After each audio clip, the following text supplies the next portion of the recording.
And here is the Writer's Almanac for Tuesday. It's the 10th of May, 2022.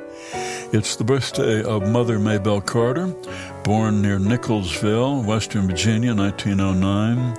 Picked up the guitar and played it in an unusual style, playing melody on the bass strings using her thumb while she strummed with her fingers. Dropped out of school at 15, got married, and formed a trio with her cousin Sarah and her husband A.P. Carter.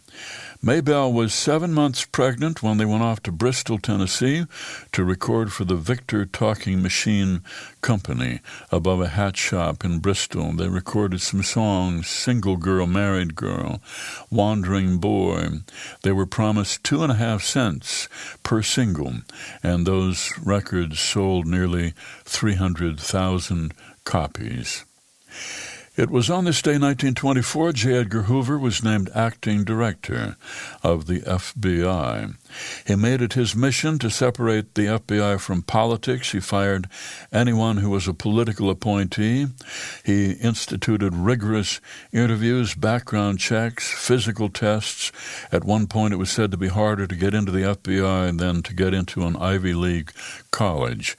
He also made it the mission of the FBI to root out suspected subversion. He kept files on Martin Luther King Jr., on Albert Einstein, Marilyn Monroe, Elvis Presley, and John Lennon. When the file on Lennon was opened a few years ago, it turned out that most of the information was common knowledge. One memo read, "Lennon has encouraged the belief that he holds revolutionary views not only by means of his formal interviews, but by the content of some of his songs and other publications." It's the birthday of the novelist Barbara Taylor Bradford, born in Armley, England, 1933. Her debut novel, A Woman of Substance, in 1979, sold 30 million copies. Her secret?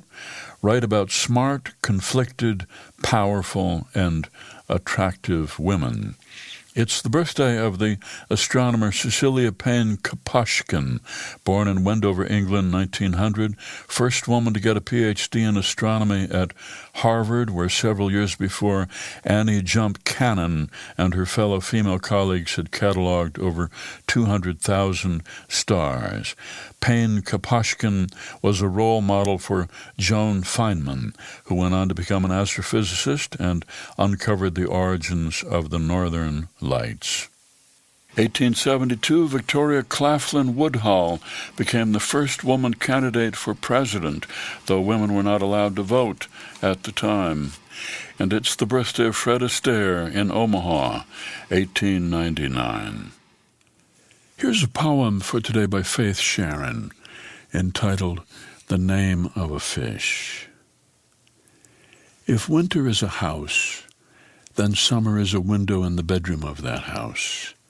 Sorrow is a river behind the house, and happiness is the name of a fish who swims downstream. The unborn child who plays in the fragrant garden is named Mavis. Her red hair is made of future, and her sleek feet are wet with dreams. The cat who naps in the bedroom has his paws in the sun of summer and his tail in the moonlight of change. You and I spend years walking up and down the dusty stairs of the house. Sometimes we stand in the bedroom, and the cat walks towards us like a message.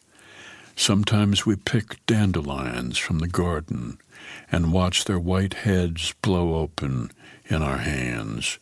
We are learning to fish in the river of sorrow. We are undressing for a swim.